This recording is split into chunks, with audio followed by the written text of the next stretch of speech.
Okay, well, thank you very much. I'm delighted for the invitation from George and his colleagues here at York University, and also our sponsors, the Gairdner, Kremble and Tellus. Because I'm one of the earlier talks, I thought I'd give more of a background and interject some recent data as I go along. So, as George mentioned, I'm now in Toronto, just down the road, but some of the work, or most of the work I'll be describing was performed at the University of Bristol, and I'm grateful to all these funding agencies. But the story has a very Canadian feel to it, and what we've been interested in is trying to understand the synaptic basis of learning and memory. And we heard a great plenary lecture yesterday from Eric Kandel, who obviously has been a pioneer in this field. The search, of course, for the molecular basis of memory understandably focuses on the synapses defined by Cajal, the great anatomist, and Sherrington, the physiologist.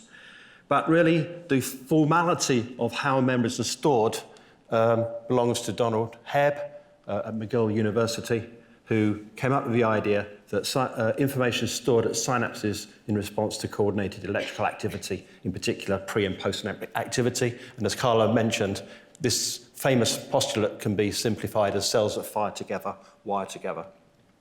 And in the search for the molecular understandings of how this occurs, then of course our plenary lecturer, Eric, came up with some of the first direct evidence that synaptic plasticity is important for learning and memory mechanisms. But as he says, this underlies the initial discovery relates to a reflex in aplysia.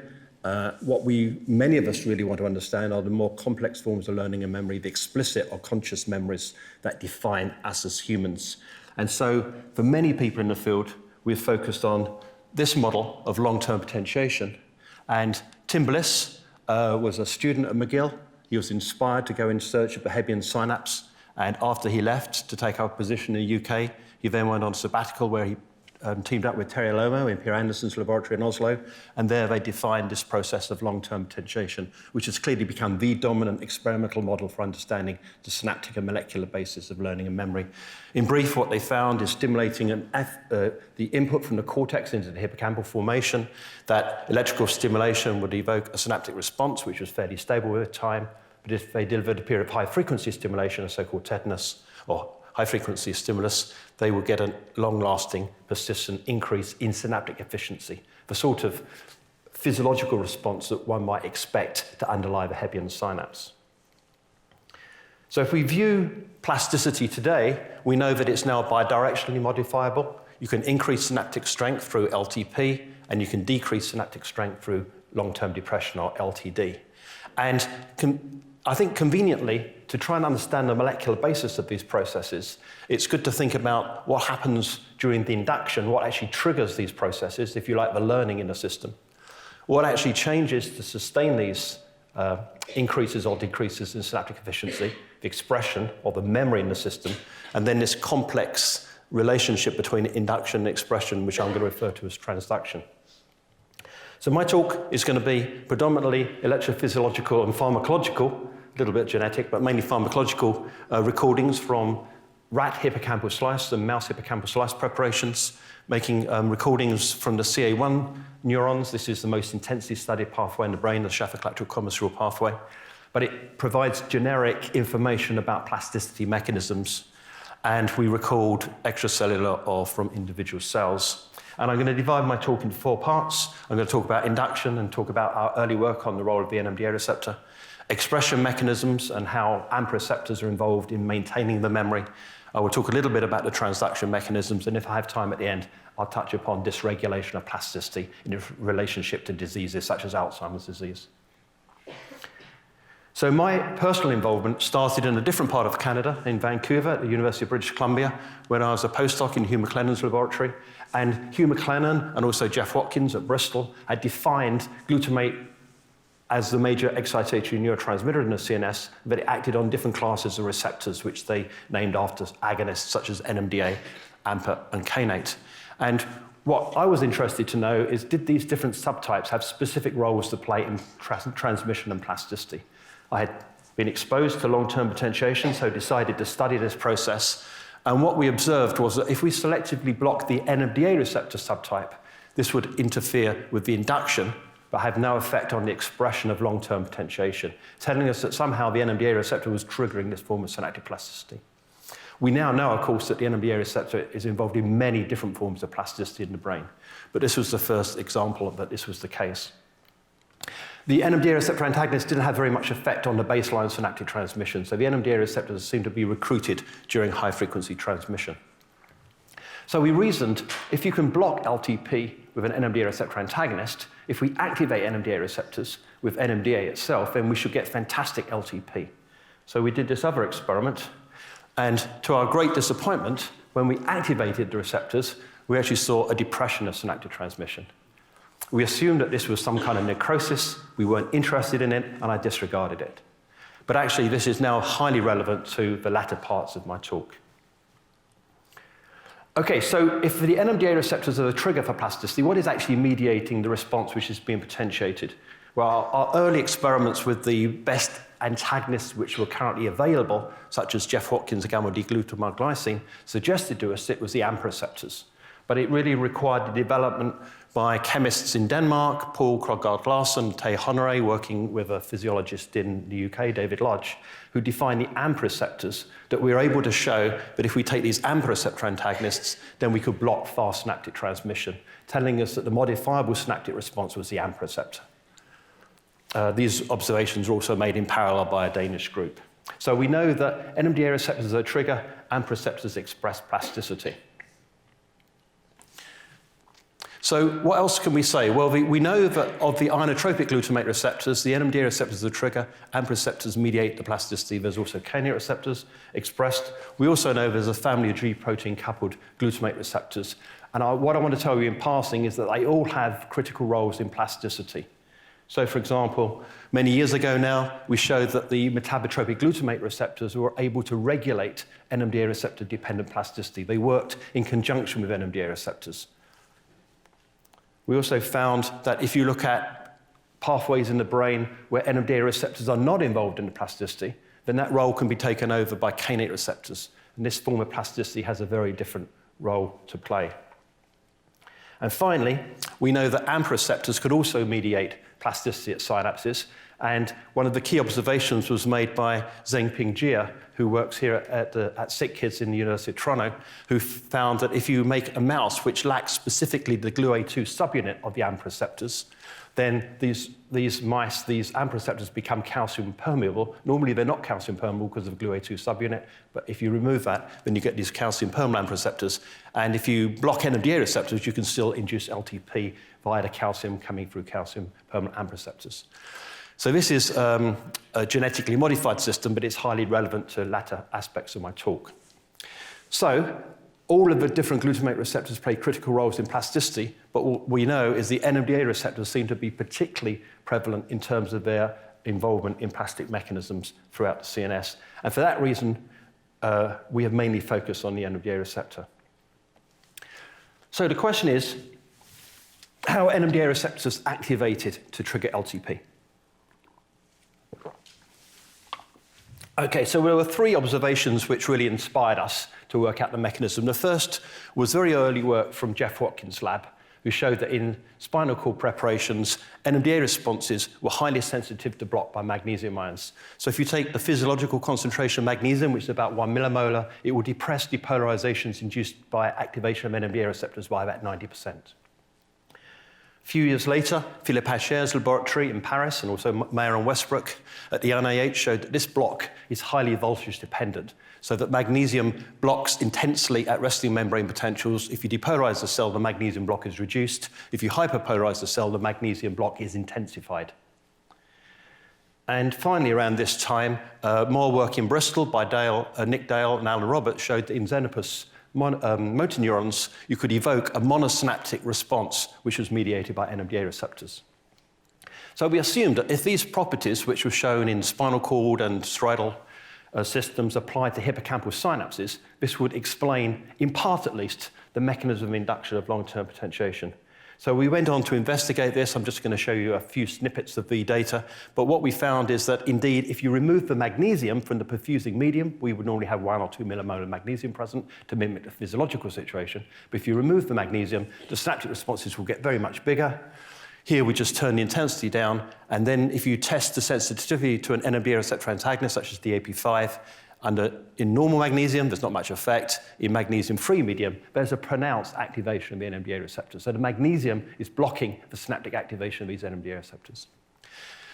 If you isolate the Nmda receptor synaptic currents by blocking the AMPA receptors and the GABA receptors, so we're looking at pure Nmda receptor-mediated synaptic transmission, then you can see this extreme voltage dependence, as first described by Asher, applies to synaptic responses, which means that to activate Nmda receptors, you don't have to remove the magnesium, you just have to depolarize the cells out of range of magnesium block.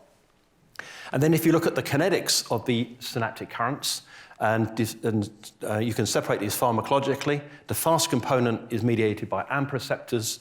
The slow component is mediated by Nmda receptors. And in fact, this is the first recordings of the kinetic components of AMPA and Nmda receptor-mediated synaptic transmission. And this slow activation and long-lasting nature of the Nmda receptors are critical in the understanding of how this system operates. So you can depolarize the cell to activate the Nmda receptors, but physiologically, you're not going to depolarize the cell with an electrode. What you're going to do is see the depolarization of the cell during, as a consequence of a high-frequency transmission. So we mimic the induction of LTP by delivering high-frequency stimulation in the presence of the Nmda receptor antagonist. We then washed the Nmda receptor antagonist out and applied the same high-frequency stimulation. And what you can see, if you mentally subtract this trace from this trace, is a slowly developing depolarization, which is mediated by the activation of Nmda receptors. What's left are these are the AMPA receptor-mediated EPSPs, and here they're summating with the Nmda receptor-mediated response to fire some action potentials. So very simply, one can conclude that what's happening at these synapses is that when glutamate's being released, it's activating the AMP receptors. This is providing the depolarization. The depolarization is removing the magnesium block to enable the Nmda receptors to contribute to the synaptic response. So that immediately gives us a molecular explanation of the Hebbian synapse. The Hebbian synapse postulates that you need pre- and postsynaptic activity at the same time. Here you need presynaptic activity to release glutamate. You need postsynaptic activity to remove the magnesium block of the Nmda receptors, and this is conferred by the high-frequency transmission leading to summation of AMPA receptor-mediated EPSPs.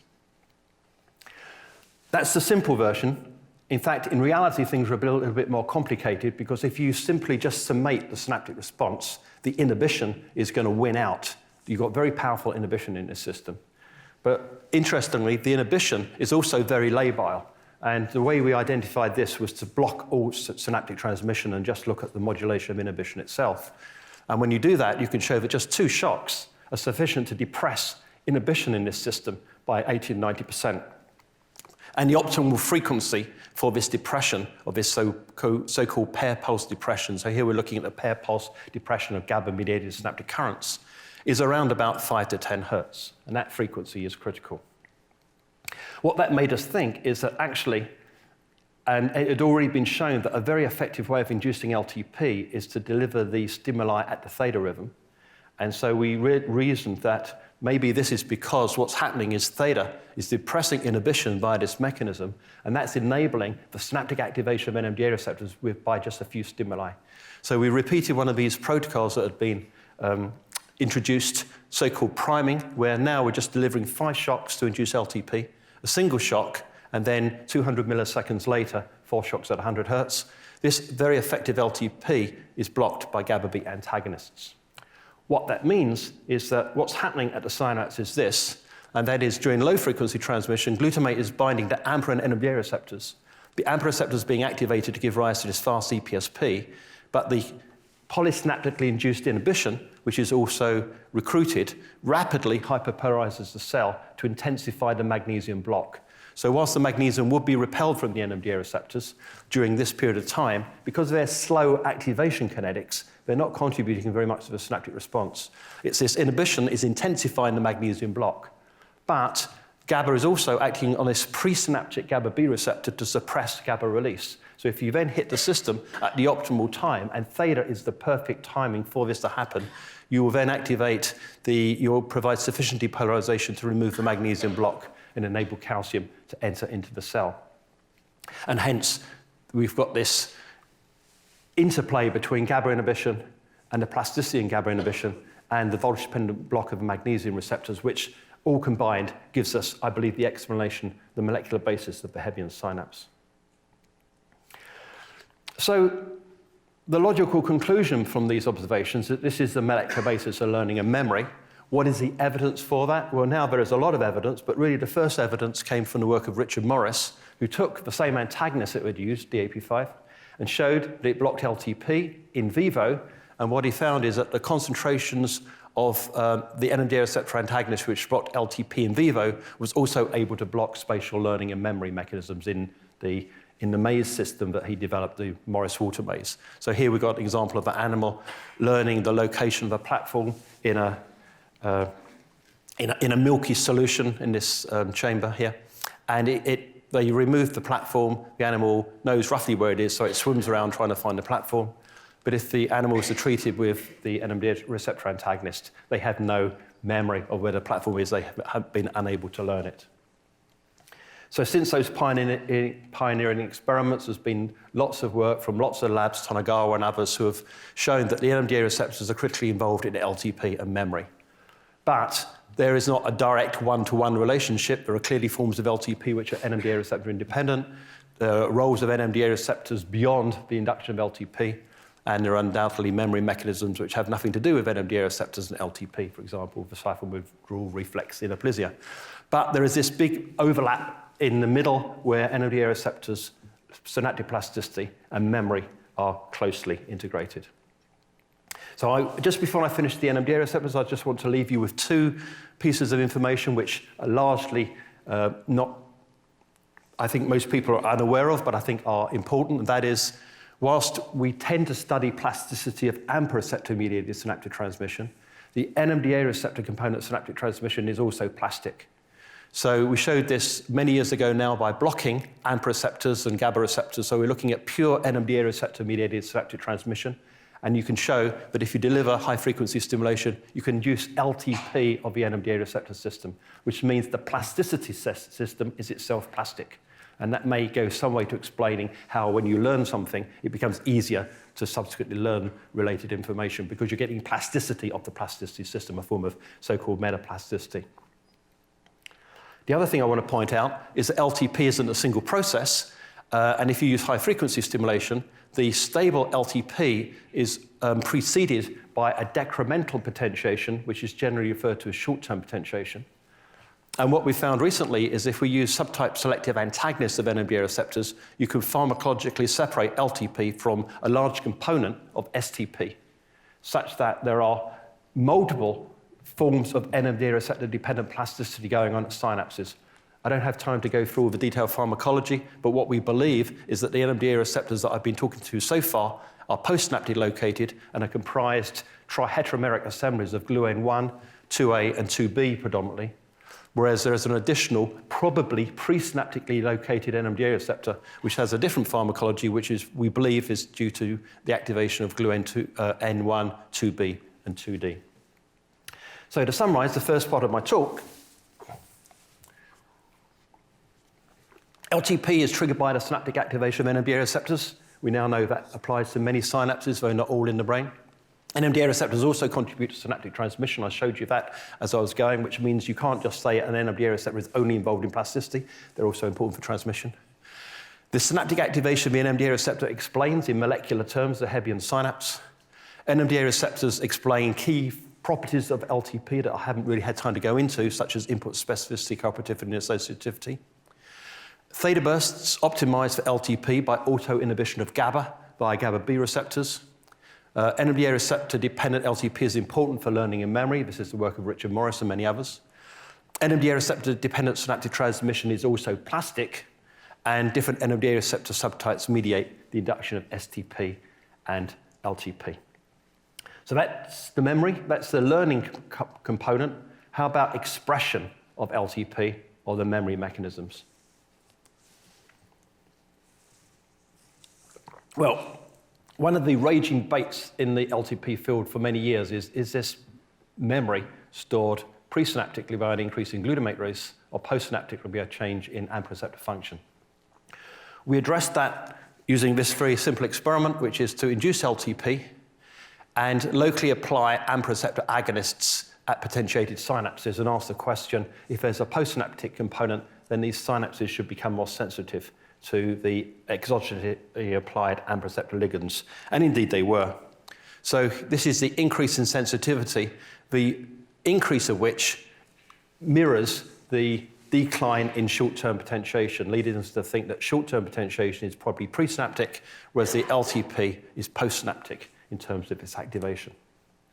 That doesn't tell us the mechanism, it just says there's a postsynaptic component which could be something to do with AMP receptors, or it could be something else. A few years later, though, I had a MD PhD student from the US come to my lab, Tim Benke, who said, well, why don't we actually work out the underlying mechanism by looking at the underlying unitary properties of AMP receptors, which you can use using high-resolution dendritic patch clamp recordings, combined with non-stationary fluctuation analysis, which enables you to estimate the underlying single-channel properties. So I said, sure, yeah, okay, all right. I didn't really know what he was talking about, but I went along with it. So we did these pairing-induced LTP experiments. So pairing, you don't see the STP component, you just see the LTP component.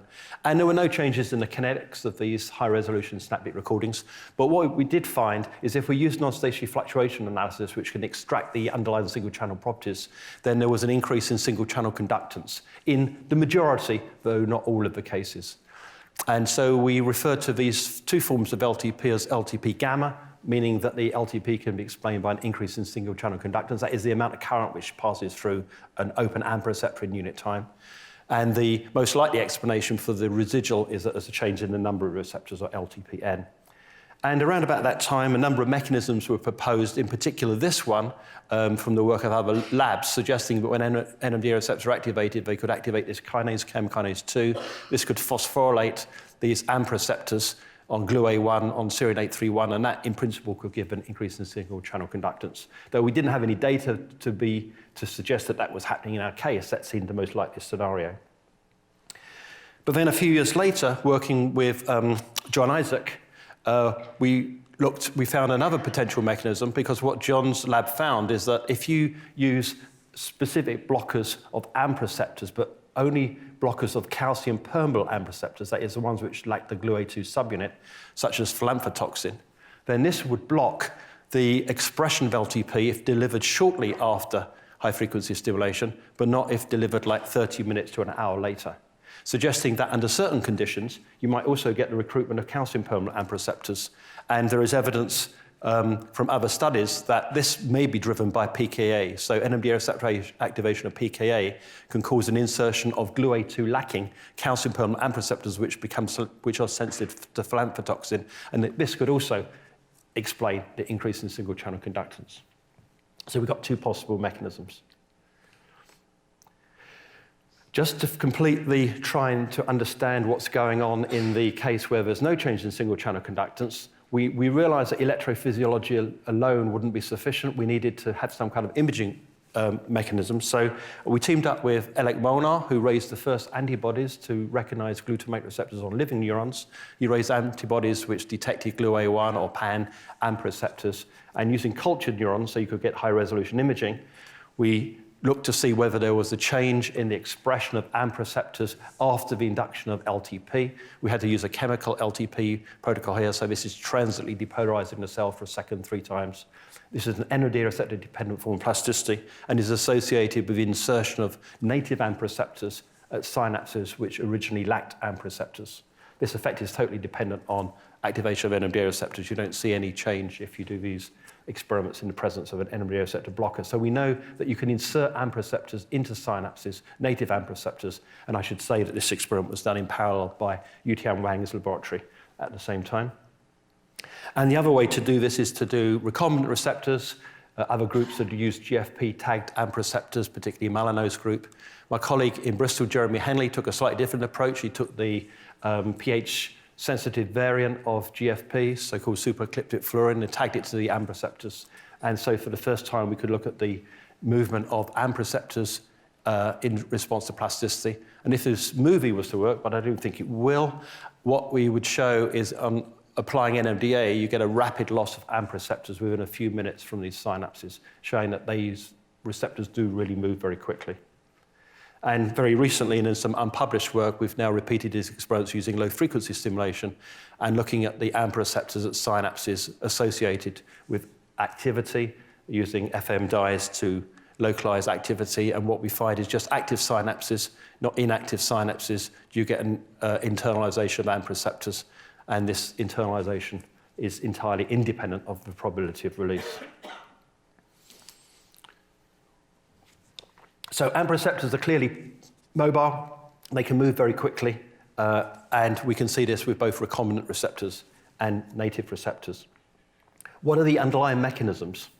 Well, the way we did this was an unbiased screen around about 1998, and we chose to use two-hybrid screening method. Again, this was work led by Jeremy Henley, and also John Isaac was a postdoc in my lab at the time. And what we discovered, or what Jeremy discovered, was a number of interacting proteins which specifically bound to the GluA2 subunit, in particular NSF and PIC1, and independently of this, Rick Hugenier's lab found the same interactors. What we wanted to know is what's the functional consequence of these interactions, and so we took this peptide that Jeremy had identified, which would specifically block the interaction between NSF and the GluA2 subunit, and to our great surprise, we saw a very rapid rundown in baseline synaptic transmission, and it was specific to this peptide, because if we just took a peptide which differed by a single amino acid, and this didn't interfere with the interaction between GluA2 and NSF, then everything was stable. But that what immediately told us that actually these AMPA receptors can move very, very quickly, but they're being stabilized at synapses by the protein-protein interactions, and these are subunit-specific interactions. And with additional work, we looked at PIC1 as well, and again, this seemed to be very important, not only in baseline transmission, but also in plasticity, telling us that AMPA receptors are very prone to movement, and they're being stabilized at synapses by subunit-dependent rules. And indeed, we had this little scheme here, and if you look at all of the reviews written by all the labs around about the same time, you'd have these similar schemes. So key to the understanding of AMPA receptors in LTP is subunit-dependent trafficking rules, or so it seemed. A couple of years ago, a laboratory from the west coast of this continent claimed that actually you don't need to see terminal tails of AMPA receptors at all for plasticity. In fact, you don't need AMPA receptors, you just need to put vesicles into membranes, and whatever's in those vesicles will be expressed at the synapses. But that was in a very reduced system, and indeed many of our systems were very reduced as well. I mean, this is quite an artificial system. So to really get an answer to this, we decided that we needed to do something a little bit more, slightly more physiological. So we made some mice. So what we've done here is we've taken a mouse, which we've taken the GluA2 subunits and replaced them with GluA1 subunits. And we've taken the converse. We've got GluA1 subunits with GluA2 C-terminal tails. So these are normally expressed receptors, but they're lacking, in this case, they're lacking the GluA1 C-terminal tail. They've only got GluA2 C-terminal tails. These mice are very normal. They have normal baseline synaptic transmission, unlike most of the knockouts which have been generated so far. But they have profound synaptic deficits. So there's a complete loss of LTP, whereas LTD is intact. So this is entirely consistent with GluA2 regulating LTD and GluA1 regulating LTP.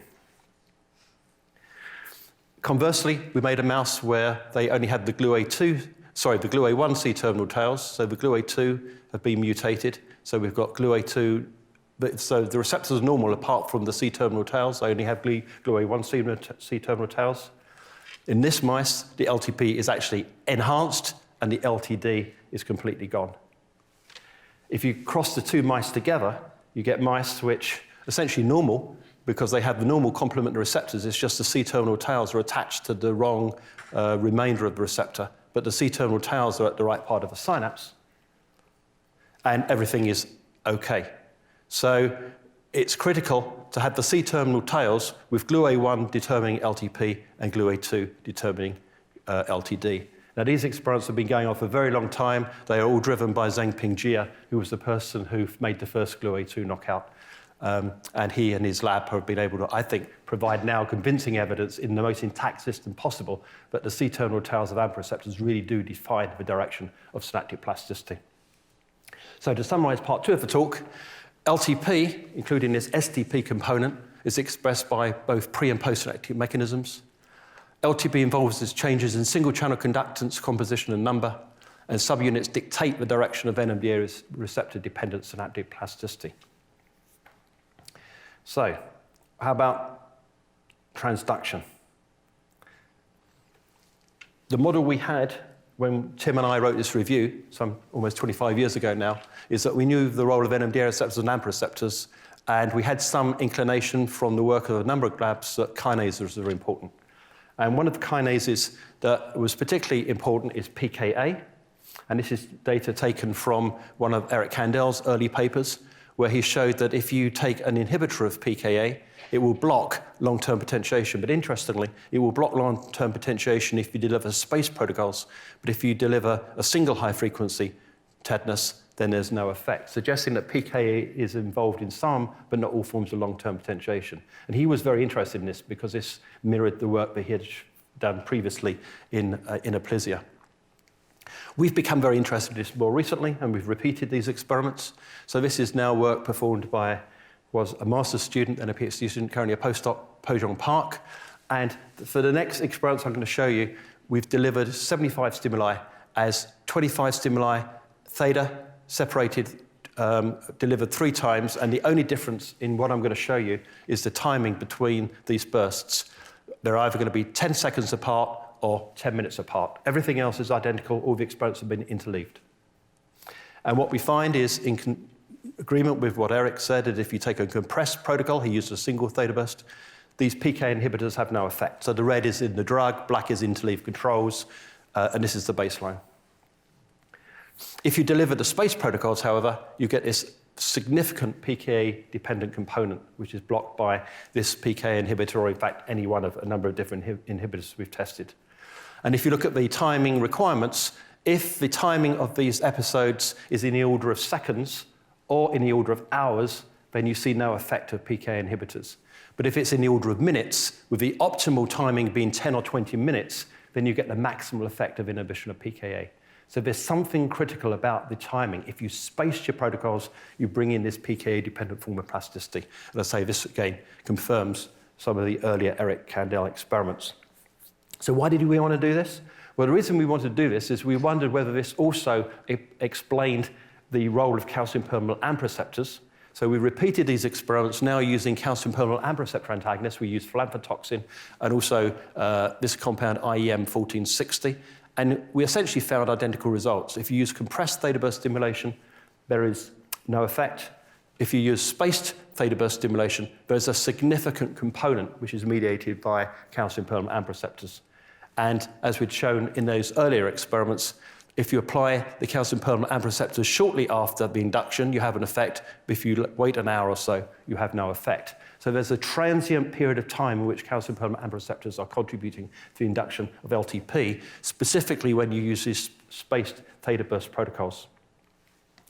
So that led us to wonder whether we could now address the question that we were very interested in understanding, is what is explaining this increase in single-channel conductance?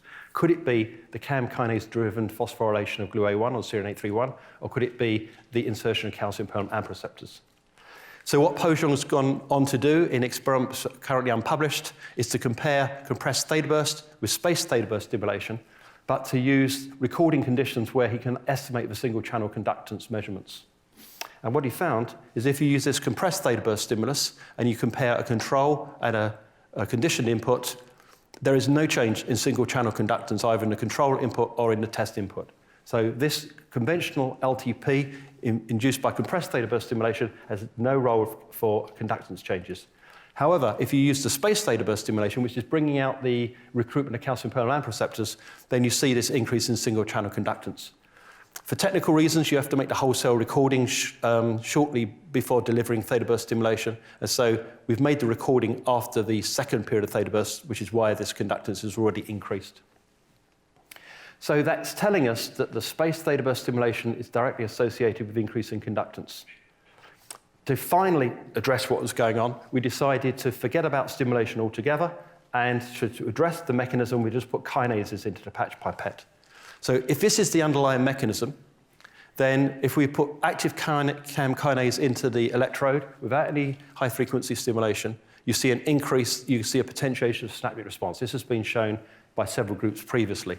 The question is, does this involve an increase in single-channel conductance or not?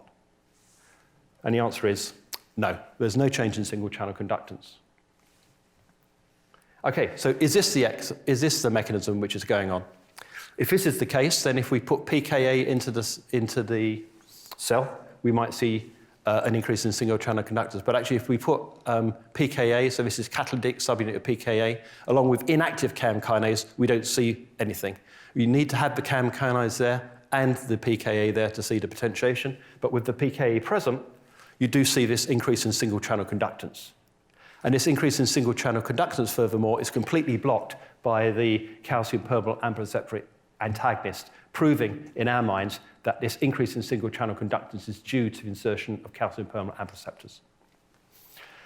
Okay, so I've gone through that pretty quickly, but what this means is that the Ltp Induction Protocol is a little bit more complicated than we originally envisaged some 25 years ago.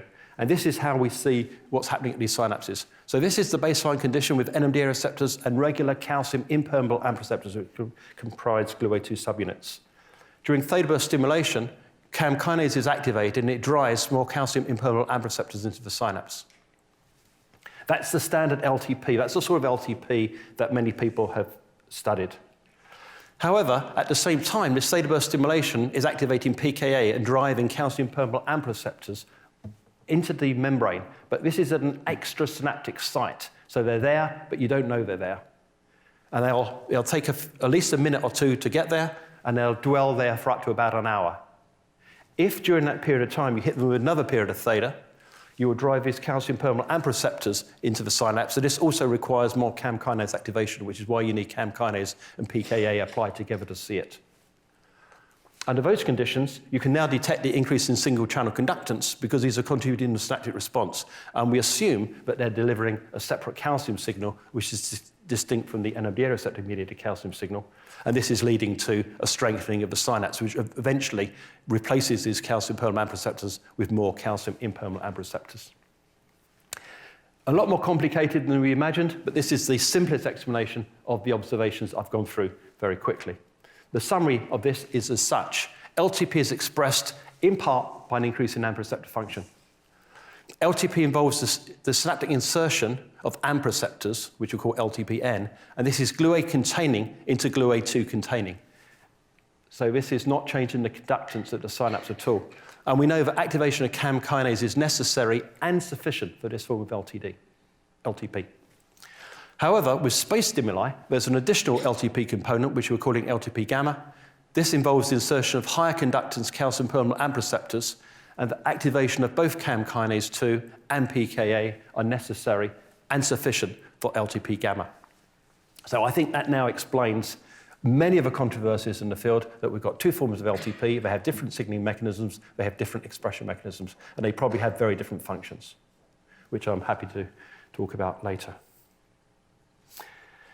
Okay, so I now want to talk a little bit about dynamics, because everything I've shown you so far is static. We're inferring based on pharmacology or genetics, but what's actually going on at these synapses?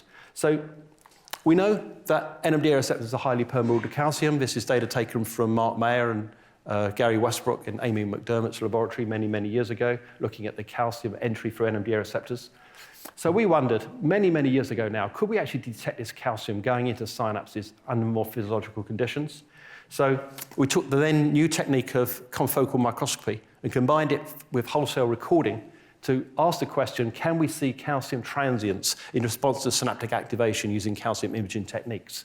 In fact, we didn't even know whether it would be possible to see synapses, but in fact, we could just about make out dendritic spines using confocal microscopy. And then if we delivered LTP-like stimuli, high-frequency stimulation, we could dissect the components, and I'm not going to go into the details here other than say that the synaptic components are mediated by AMPA and Nmda receptors, but the calcium transients are triggered by the Nmda receptors, and the calcium transients also involve a component of calcium-induced calcium release. But the point I want to make in this talk is that when we look at the calcium transients within dendritic spines, they're very brief. The calcium goes up very quickly, and within less than a second or so after the end of high-frequency stimulation, the calcium has come back down again. So it's an initiating trigger, but it's not sustained. It's presumably being extruded and internalize very rapidly. So what is happening after the calcium? So that now brings us to my third Canadian city, Toronto, and I'm now going to talk about some unpublished work which has been done by Tyler, who I think is in the audience, so you can ask any nasty questions. Yep. In Kenichi Okamoto's laboratory, trying to address the kinetics of some of the signaling molecules using optogenetic stimulation methods. And so the first thing he's done is take an optogenetic reporter of cyclic AMP using a FRET probe, which is specific for detecting cyclic AMP. It does not respond to cyclic GMP. And combining this with the confocal-like imaging techniques, although in modern day equivalent would be multiphoton microscopy. And so using multiphoton imaging of synapses in slices, we can now ask what are the kinetics of cyclic AMP in this system? And what we find, or what Tyler finds, is that with high-frequency stimulation, the response stays longer than a second or two, so it's longer than calcium, but it has a time constant in the order of about 5 minutes. And this is entirely dependent on the activation of Nmda receptors. So we have a more sustained signal generated by cyclic AMP. And they've gone on to study a form of plasticity that I haven't had a chance to talk about yet, which is structural plasticity.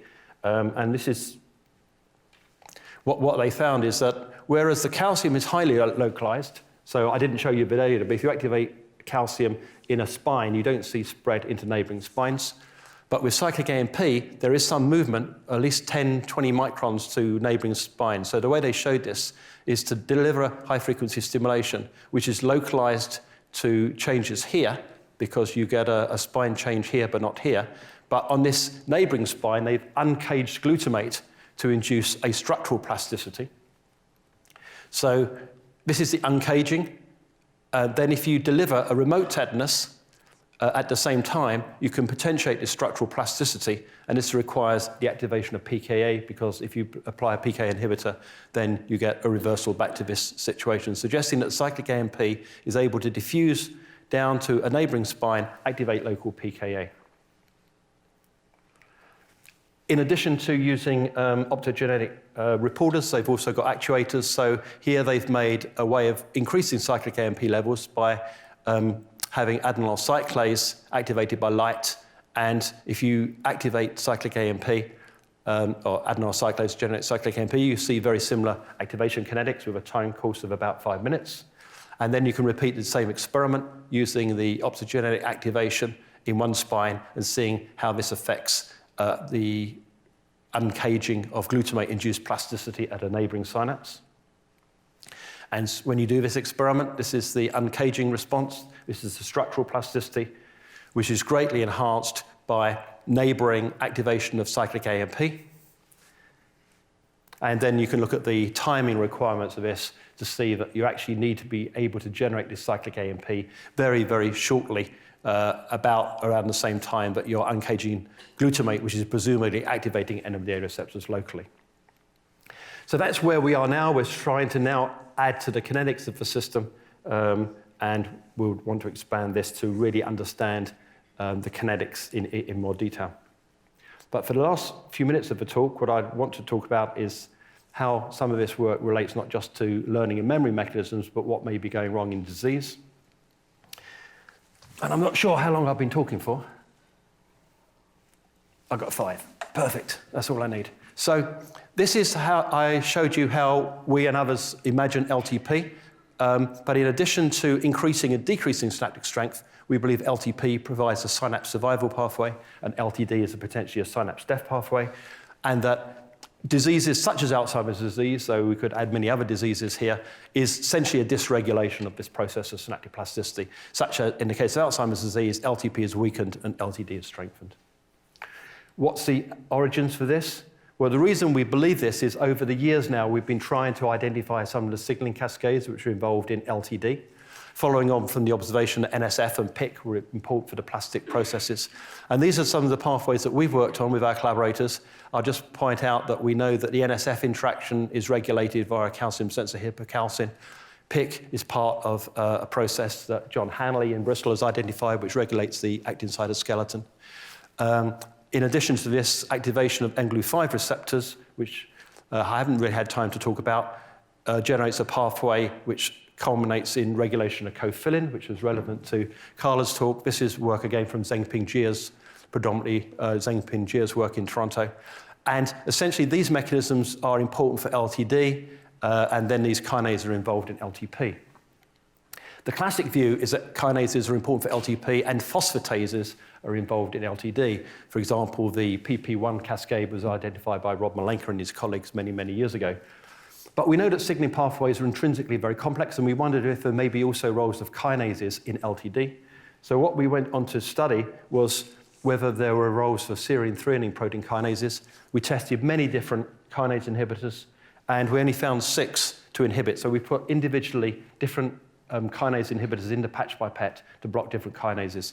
And of the 20 or 30 inhibitors we tested, the only 6 which worked shared one pharmacological property in common, and that is they're inhibitors of GSK3, including lithium, which is used therapeutically in bipolar, probably by inhibiting GSK3, and this compound CC99021, which is the most specific GSK inhibitor currently available. So this suggested to us that GSK3 beta, which is also known as tau kinase, is part of the LTD process.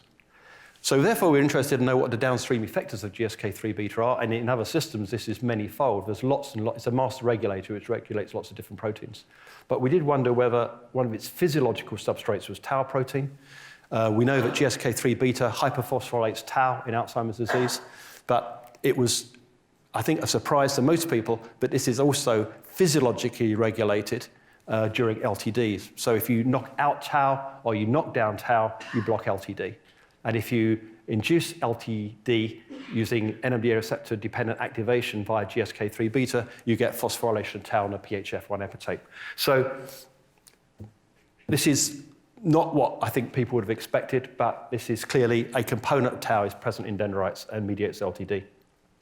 And furthermore, this pathway is under regulation by caspases. This was first shown by Morgan Sheng and my colleague Kay Cho in Bristol. But what we went on to go and show is that if you can activate this pathway with oligomeric species of A-beta, and they will drive the caspase cascade to cleave AKT. Cleaved AKT will dysregulate GSK3 beta and drive hyperphosphorylation of tau. So the way we look at the synapse now is that we've got this synapse death pathway, which can be promoted by A-beta. So A-beta can drive this pathway, the net result of which is we're driving excessive LTD. And I think this is relevant to Alzheimer's disease as follows, and that is A-beta will be a reservoir of these toxic oligomeric species. We know that they can leach A-beta. If the A-beta gets too high, it can do a number of things I learned in the last talk, but one of the things it can do is bind to these interesting histocompatibility proteins. But also, in addition to that, we think we can drive this caspase cascade, so it will drive this normal physiological process of synaptic weakening to excess. If we do that, what we will see is hyperphosphorylation of tau. Hyperphosphorylation of tau will, of course, lead to tangles, so this provides a direct molecular link between A-beta and tau.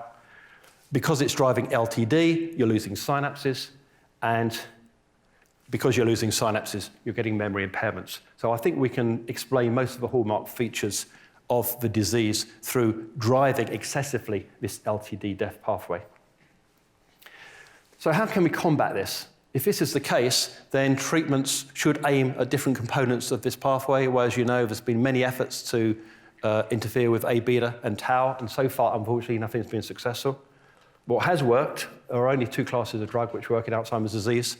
One of them is memantine, which directly interferes with Nmda receptors.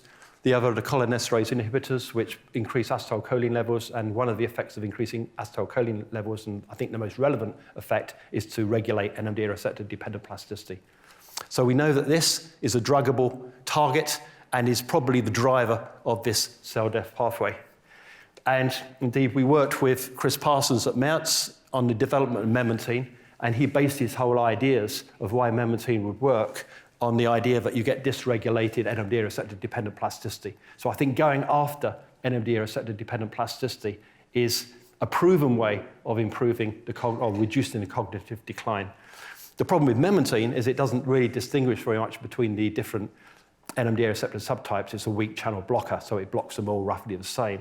What you ideally want are compounds which are subunit dependent and also can turn up or turn down the gain.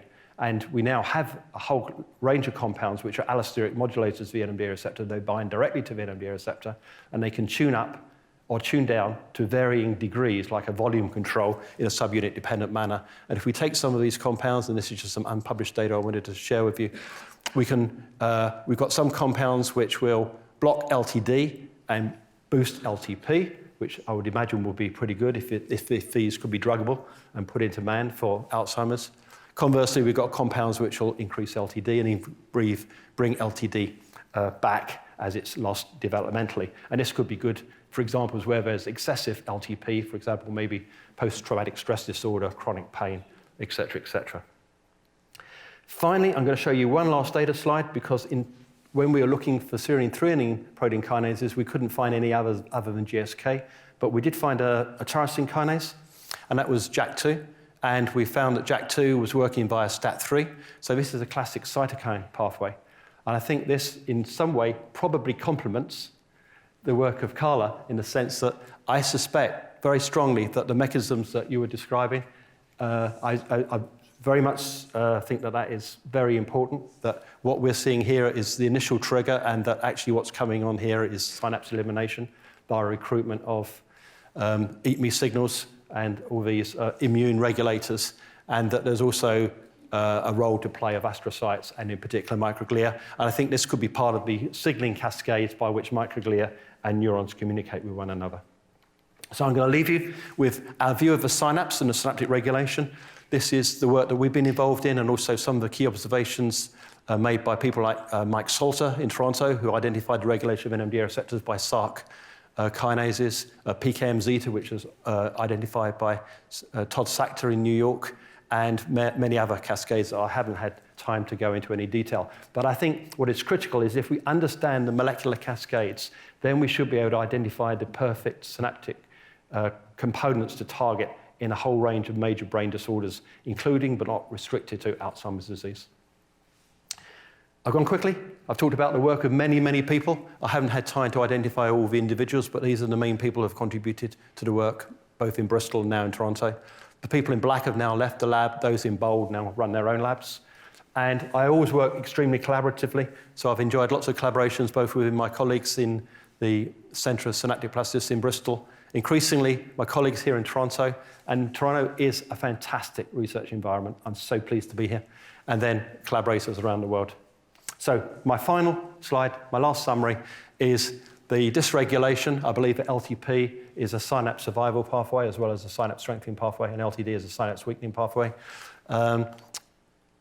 I think critical to this is this pathway involving caspase 3, AKT, GSK3 beta, and tau. Dysregulation of this pathway may trigger aberrant synaptic elimination and constitute an early stage of Alzheimer's disease. Factors that suppress LTP or enhance LTD may therefore promote synaptic elimination, and that we have the potential through these novel NMDA receptor modulators to improve the situation by directly targeting the one protein we know is druggable in Alzheimer's disease, the NMDA receptor. So I'll leave you with mental exercise is good. You heard yesterday swimming is good for you and walking 2 miles is good for you. I'd say a crossword a day keeps LTD away. Thank you.